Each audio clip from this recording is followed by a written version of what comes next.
মাথা ব্যথা বনাম মাথা ব্যথা। এখানে প্রথম যে মাথা ব্যথা শব্দটি, এটা মাথা এবং ব্যথা দুটো আলাদা। পরের যে শব্দটি মাথা ব্যথা একসাথে। তো মাথা ব্যথা আমরা যদি আলাদা আলাদা করে লিখি তাহলে শব্দটির একরকম অর্থ, আবার মাথা ব্যথা শব্দটি যদি একসাথে লিখি তাহলে শব্দটির আরেক রকম অর্থ। মাথা ব্যথা আমরা যদি আলাদা আলাদা লিখি, যে মাথা ব্যথা যদি আমরা আলাদা আলাদা লিখি, আলাদা মাত্রায় লিখি, তাহলে এটার অর্থ দাঁড়ায় মাথার যন্ত্রণা। যেমন সকাল থেকেই আমার প্রচণ্ড মাথা ব্যথা করছে, মাথা ব্যথার কারণে আজ আমি বিদ্যালয়ে যেতে পারিনি, এরকম।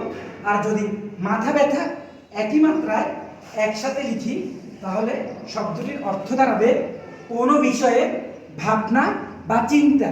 অর্থাৎ কোনো বিষয়ে আমরা যদি ভাবনা চিন্তা করি সেটার ক্ষেত্রে আমরা মাথা ব্যথা শব্দটি একসাথে লিখব। যেমন বিয়ে করেছে বিটলু কিন্তু মাথা ব্যথা পাড়ার লোকে।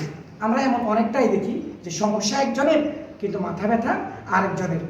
এখন থেকে আমরা চেষ্টা করব যে বাংলা অভিধান এবং যে বাংলা ব্যাকরণের নিয়ম অনুযায়ী মাথা ব্যথা কখন লিখবো আর মাথা ব্যথা কখন লিখবো, অর্থাৎ মাথা ব্যথা কখন আলাদা করে লিখবো আর মাথা ব্যথা কখন একসাথে করে লিখবো, সেটার জন্য আমরা এখন থেকে প্রস্তুত থাকব। সবাইকে অনেক অনেক ধন্যবাদ।